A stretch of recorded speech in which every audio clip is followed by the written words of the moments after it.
Today we welcome two distinguished guests to celebrate International Women's Month. We will explore the unique paths and experiences of women in law enforcement and in the criminal justice system, reflecting on the challenges they face and the victories they've celebrated. We'll dive into the significant roles of that women play in shaping justice and safety right here in our communities.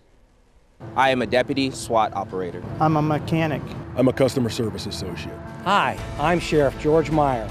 Here at the Stark County Sheriff's Office, we are family. We support each other, we lean on each other, and we learn from each other each and every day. There are countless ways to serve Stark County within our agency, and one may just be perfect for you. I am the Information Technology Director. I am a canine technician. I'm a maintenance technician. Learn more on how you can join our team today and be the difference. Welcome to On Our Watch. I'm your Stark County Sheriff George Meyer, and today we're discussing women in leadership as we recognize International Women's Month. We welcome today Magistrate Andrea Scaza from the Massillon Municipal Court and Officer Brenda Jordan from the Louisville Police Department. Ladies, good morning, and thanks for being with us. Thank you. It's great to have you. We've been talking about this segment for a long time in my office, and my staff and I are really excited about the opportunity to celebrate women in the criminal justice system, and specifically women in law enforcement. I'm going to start with you, Magistrate Scaza. Can you share with us a little bit about the path that led you to be where you are as a court magistrate in the Massillon Municipal Court? Sure.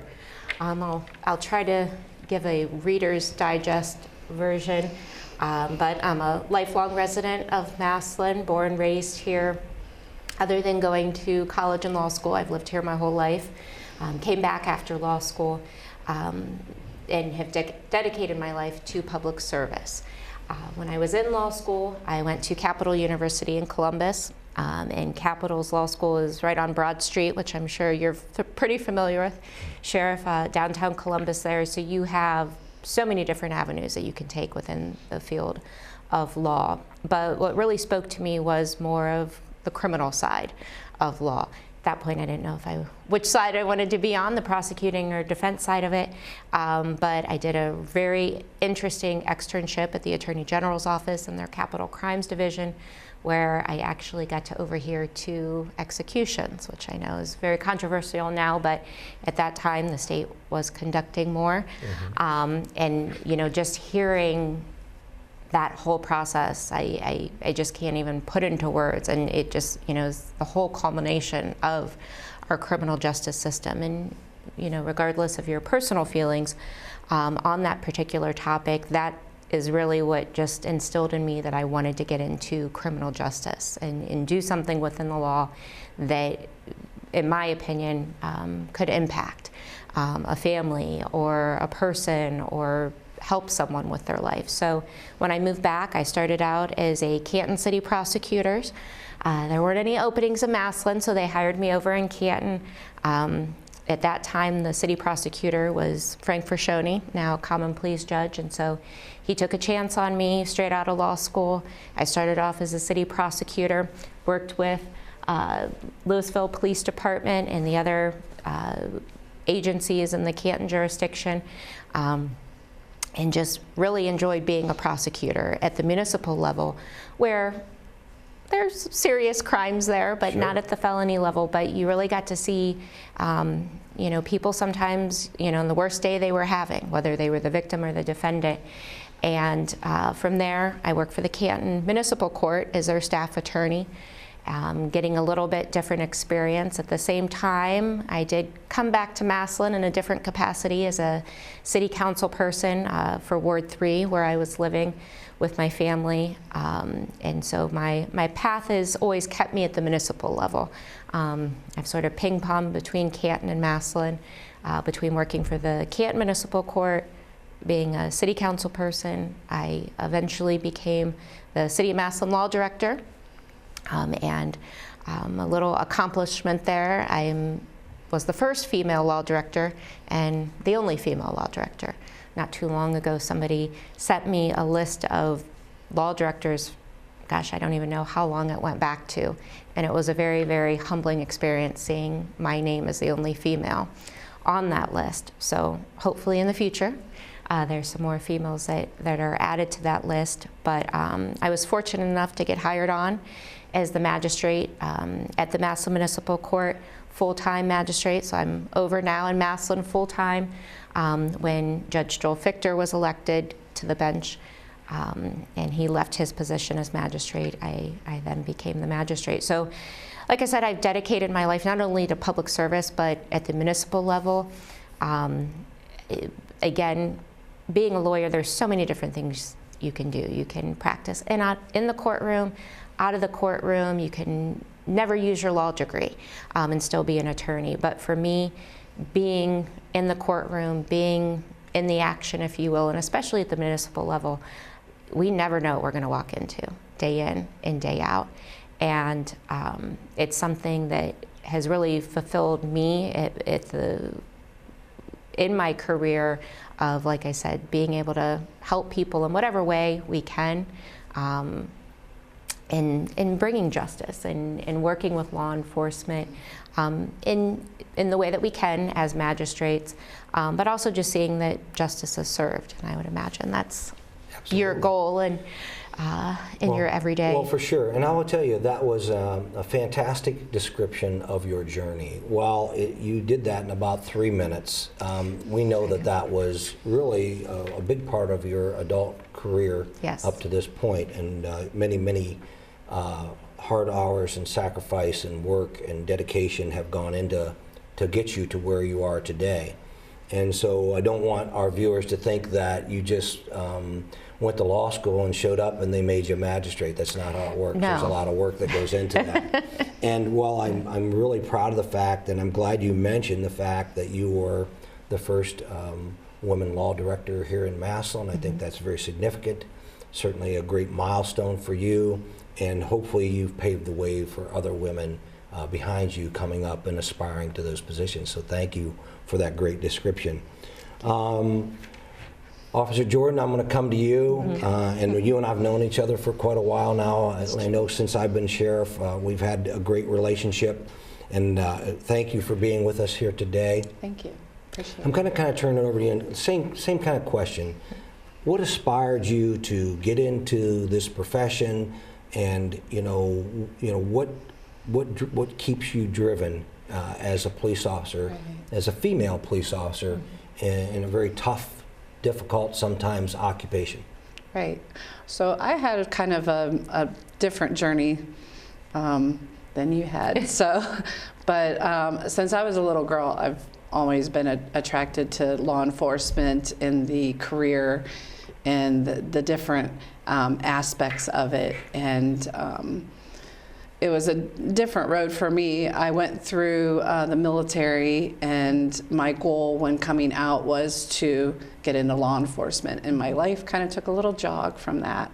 But eventually I got to that place where I finally said, I need to do this. This is I feel like it's my destiny in life to be in law enforcement. So I met a wonderful person in my life, my husband, Don Jordan, and he helped me get into my goal and get into law enforcement. So I was able to go to school and go to college at Akron U and get my certificate. So definitely a big goal in my life at a later years in my life.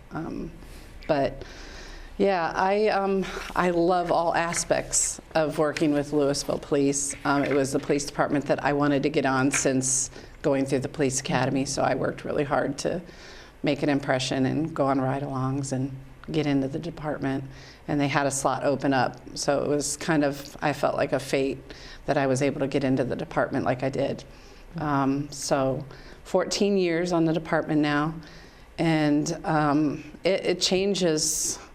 You know, the world changes and people change, and I'm sure you understand that, Sheriff, Sure. with the years you've been in law enforcement, that things are never the same. Every day is different. People that you encounter are different. I think what makes this job so great, especially in my opinion and where I'm at, is our community is so wonderful. I think Stark County is a great is a great county to work for. Louisville is a wonderful department to work for. We have a fantastic chief. We have a lot of great officers. So every day you look forward to getting up, going into work in the uniform and do the job. So, but as a woman, I think with having 4 females on our department, it works out really well. You definitely have that support. We have a good team. We all help each other, we all support each other, and you try and do that for other women in law enforcement too, because being a woman, I think, is a different place than men, and generally this was a male's job. So, well, I think it's a good place for me to interject and say, absolutely, you're totally correct. You know, I've been doing this a couple years. I'm in my 43rd year, and I can tell you when I started my professional career was about the time we started to see women, ladies come into the profession. And in a sad commentary, but they weren't always welcome. And so I want to applaud Chief Turowski. When you think of the city of Louisville and you think of the size of your department, having 4 women on your department is phenomenal. It is. And so there's no barriers there. At least from my perspective, I don't see those barriers. And that's part of what I've done as a sheriff, and certainly what I advocated when I was a commander in the Highway Patrol, is to create those same opportunities for ladies in this profession, and certainly in the judiciary and in our criminal justice system as a whole, that other folks had the opportunity to have. So I appreciate that description. Andrea, I'm going to come back to you. You know, I know you. You and I have known each other. You know, I used to bowl with your dad on the Knights of Columbus Bowling League when you were probably still in high school. I'm sorry to say that, but it's true. Even a little younger. Maybe a little I younger. But, you know, and I know the work you've put into getting to where you are, but how do you balance, and we just have a couple more minutes before we go to our break, but how do you balance that professional in home life with your profession? It's a challenge, and anyone that knows me knows I have 4 daughters. Whenever I say that, I always get the look like, "Oh, you poor thing." But no, they're wonderful, and that's what I was saying before we started. You know, never a dull moment with the 4 of them. You know, some days they like me, some days they don't. A few years ago for Christmas, they had a shirt made for me with a fake police badge, but it says Fun Police, because I'm usually not the fun parent. Right. But you know, with all that being said, I do try to balance spending time with them, you know, not being always the fun police, trying to have some fun with them, but also being a good role model for them. And you know, like I said, they do appreciate, I think, what I do. Sometimes I don't think always understand what I do. Well, they're adolescents, and they're always going to challenge. You know, we as a good parent, which you are, and I know you as a parent, and I know you as a magistrate, and as a good parent, you know, our children will always challenge us. Even our adult children sometimes challenge us, right? And so, with that being said, you have done a great job in your role as a mother, and I think in society, parents can't always just be a friend. They have to be a parent. So, I'd like to pause for a moment and tell you about our Sheriff's app, our free mobile app. We also have a new feature on that app that focuses on cyber security, offering information and resources designed to keep you safe and your information protected. Hello, Stark County. Sheriff George Meyer here. In today's fast-paced world, staying connected and informed is more important than ever. That's why we're excited to tell you about a tool that brings the Stark County Sheriff's Office to your fingertips. With our free app, you can receive instant alerts, access important updates, and find community resources. Whether it's checking on jail information, staying informed about local emergencies, or just keeping up with our community events, our app keeps you informed. So take a moment to visit your app store and search for Stark County Sheriff Ohio. Downloading is quick and easy and free. By staying connected, we're working together to keep Stark County safe. Download the app today. Well, welcome back, and we're talking to our guest today about women in the criminal justice system. and women in the law enforcement profession. And so I'm going to come back to Officer Jordan, and you know, we're celebrating International Women's Month. You know, like, what are some of the achievements that we've seen across the profession of criminal justice system and law enforcement? But more importantly, what changes or improvements do you think we should see yet in the profession? Right.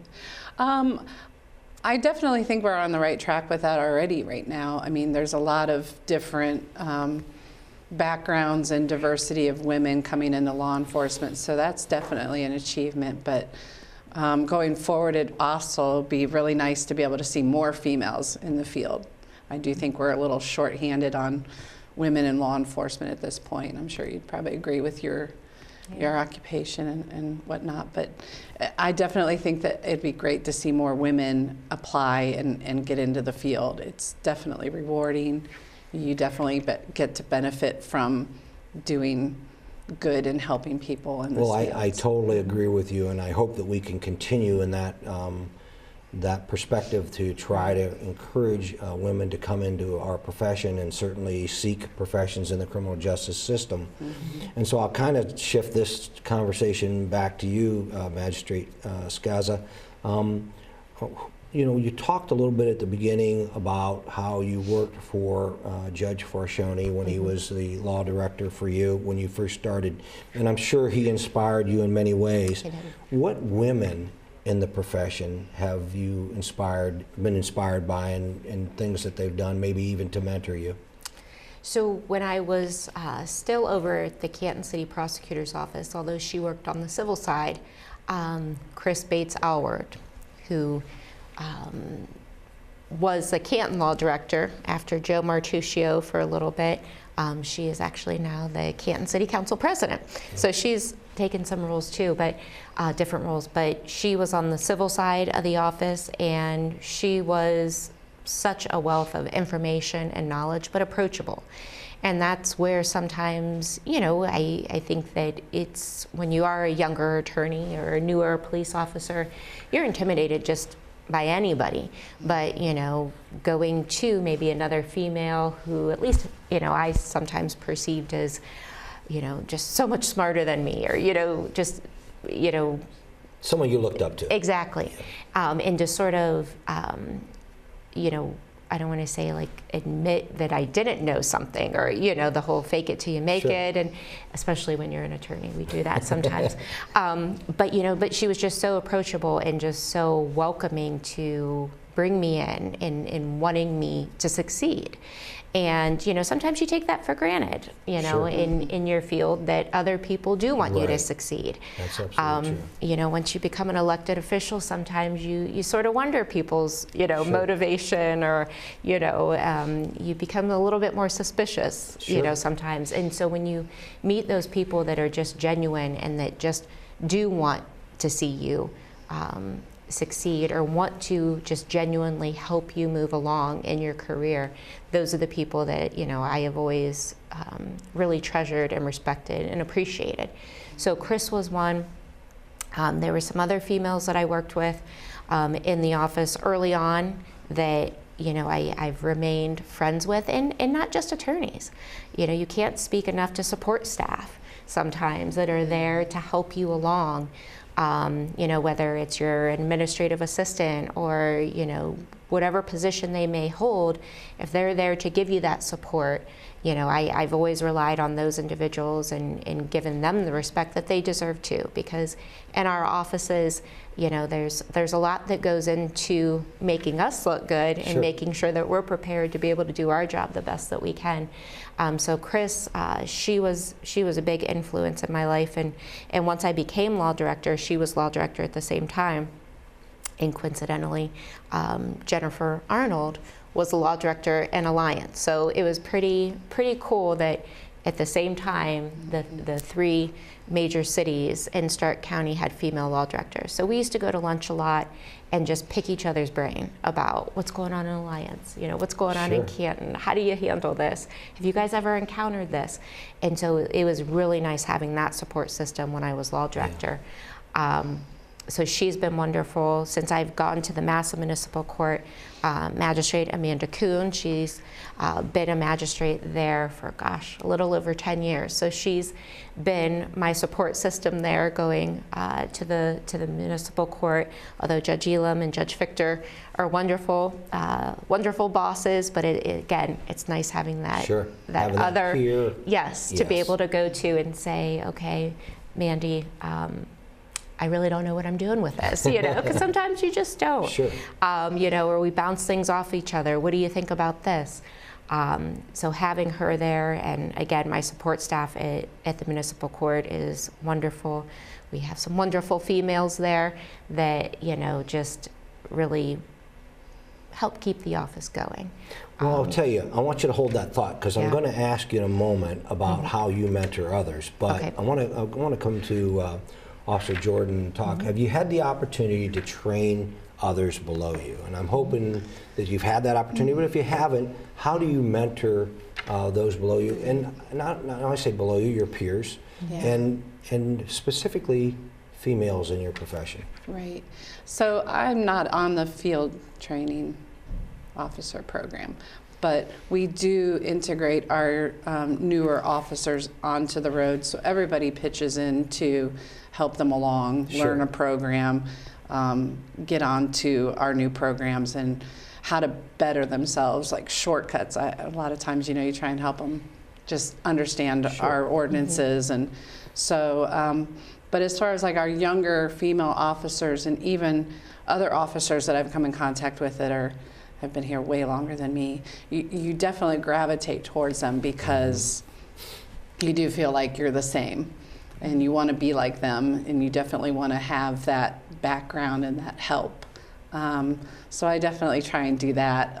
Mentoring and helping, we do have a couple newer officers on, but I'll tell you that the field, there's a great amount of people that are coming on now that are well educated and know what they're doing, and it's definitely, you know, everybody's doing very well Sure. getting on. And I find that piece very Yeah, rewarding. it is. I've been around for a while. I see that as well. Yeah. And I think that's the piece that our community wants and certainly deserves to see Correct. our folks better educated, better trained, Yes. and how they apply their profession and their treatment, and Right. certainly how they operate within our community. So Right. I think that's fantastic. I want you both to think a little bit about, you kind of both said that, you know, you talked a little bit about your journey to get where you were, and I know, Officer Jordan, you talked about, you kind of knew at a young age this is something you wanted to do. It was burning inside you, you felt the calling, and you're here. And I know while you didn't have a specific path, you knew you wanted to go in the direction that you're in. How do you mentor young people, young ladies specifically, into finding careers in our profession? Well, at the point where I'm encountering, I guess, young individuals, young females, a lot of times they're already maybe in law school. And so it's a matter of, you know, them finding what is a good fit for them, in realizing that not every individual or, you know, female may enjoy this course of going, working either as a prosecutor or even a defense attorney or, you know, within the court system. But it's finding, again, what speaks to them and letting them know that, you know, within law enforcement, like we talked about, there's many different avenues you can take, and maybe not even going to law school, a criminal justice background.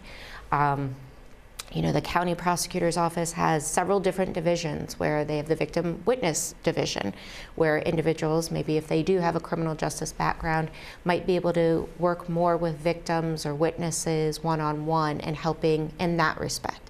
Because that's another, you know, aspect of criminal justice that's so important, and even more so now with the enactment of Marsy's Law, and having that support for victims. Sure. So, you know, that's an avenue they could take. Probation officers. I'm seeing between my time at the Canton Municipal Court and even at Massillon Municipal Court, more female probation officers.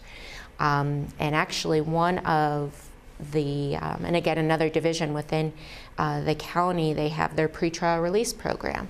And we had a very bright, talented young female pretrial release officer who left, gosh, time flies by so fast. I forget how many months ago she left, but she became a federal probation officer, and it was a lifelong dream she had, and she came back to see us around the holidays and just, you know, tell us how much she missed Stark County, how much she missed being a pretrial release officer with us, but, you know, that was her calling, to work at the federal level, and just, you know, what a whole new experience it was. A little overwhelming, but she was really enjoying it. But, you know, again, pretrial release, probation officers, there's just so many different aspects within the criminal justice system beyond police officer or, you know, magistrate, or, like I said, prosecutor, defense attorney. But it's finding, you know, what I think is suitable to that person's skill set. Because you have to be happy in your career. You have to find that calling, for sure. You do. As Officer Jordan mentioned, there was a calling, something that was tugging at your heartstrings, that this is what you want to do. You have to find that calling. And I will tell you, I'm really excited, first of all, that you're both able to share with us today in some of your, you know, insights of how you got to where you are. But I'm really excited when I see, for example, a pool of new talented attorneys join the Canton, you know, prosecutor's office. When I see, and you've seen it with me, along with me, I'm excited when I see young ladies coming into the law enforcement profession. And I'm going to make a commitment now to continue to work with you and others, so that by you know, at a certain point in time, we don't look at it as women in law enforcement. We look at it as all of us in law enforcement and the criminal justice profession.